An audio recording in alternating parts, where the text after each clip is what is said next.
Jangan sampai setelah ada pengimbasan nih, waktu pengimbasan Pak Iman ya, wah saya diserang Bu, Pak, saya diserang, tapi tenang karena kita sudah PPB. Betul ya Bu? Ya, sesuai dengan konsepnya bahwa dalam deep learning itu atau pembelajaran mendalam itu sesuatu masalah itu bukan dijadikan suatu beban, malah menjadi suatu pembelajaran.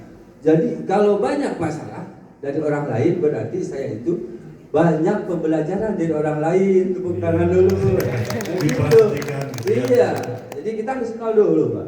Terima dengan kesadaran, ya kan? Sesuai dengan prinsip pembelajaran kalau sama anak harus berprinsip, berkesadaran, bermakna, ya kan? Tapi kitanya enggak berkesadaran juga. Jadi harus dimulai dari kita sendiri. Itu yang paling utama saya lakukan. Ya, yang kedua sejarahnya saya kenapa harus mengambil judul praktik baik implementasi pembelajaran mendalam untuk mengatasi kesulitan membaca dan menulis melalui metode tutor sebaya. Karena tutor sebaya ini sesuatu yang unik dan jarang sekali dipakai. Ya, jarang sekali dipakai. Kalau dikaitkan dengan pembelajaran mendalam ini sangat mendalam sekali karena dengan tutor sebaya kita akan mendesain sesuatu yang segitiga guru, tutornya dan tutinya. Tuti mana tuti? Ya, tuti ini sesuatu yang baru juga. Tuti itu adalah anak yang memerlukan bantuan. Iya. Iya, yang ditutornya. Nah, ada 3 di sini. Di situ saya mengambil basicnya yang paling utama di sini adalah kolaborasinya tuh. Kalau di tujuan. Ini kolaborasinya. Karena dari awal sampai akhir kita harus berkolaborasi terus, ditambah dengan inquiry kolaboratif. Nah di situ, hal-hal semacam ini saya perlukan untuk mengatasi karena di kelas saya di kelas 4, di kelas 4 kayaknya karakteristiknya beda-beda ya. Ada 2 kelas sebetulnya, ada 2 kelas. Saya ke kelas 4A. Nah di sini ada beberapa anak yang memiliki tingkat kemampuan membacanya agak kurang. Nah, sehingga saya punya target kelas 4 ini naik ke kelas 5 harus bisa membaca dan menulis semuanya.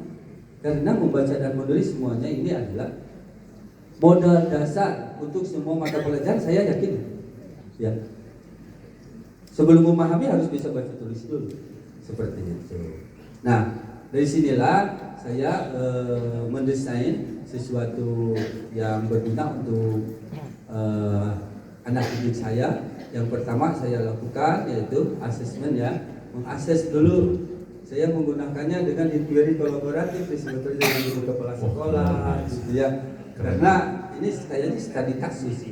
Nah, selama 1 bulan itu saya melakukannya. Mungkin baru 2 siklus lah, gitu ya. Nah, setelah 2 siklus sebetulnya ada jurnalnya, ada bukti-buktinya sebetulnya. Jadi dengan melatih anak di sini dengan tutor sebaya ini yang paling inti yaitu anak. Nah, ini dikaitkan dengan pembelajaran mendalamnya. Anak itu kalau belajar tidak dengan tekanan, harus dengan menyenangkan, ya kan? Nah, beda kalau anak dengan guru itu beda. Rasanya ini wah si bapak, wah si ibu suruh baca juga udah takut ya.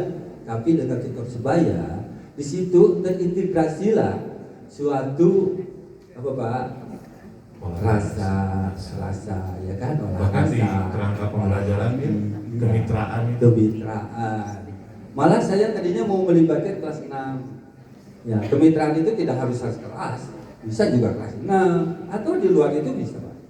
Ya, karena kemitraan itu begitu seperti itu. Ya, dan akhirnya, nah ini hasilnya ketika anak itu sudah melalui proses tutor sebaya ini 1 bulan, kita terapkan implementasikan dalam suatu metode seni peran Pak.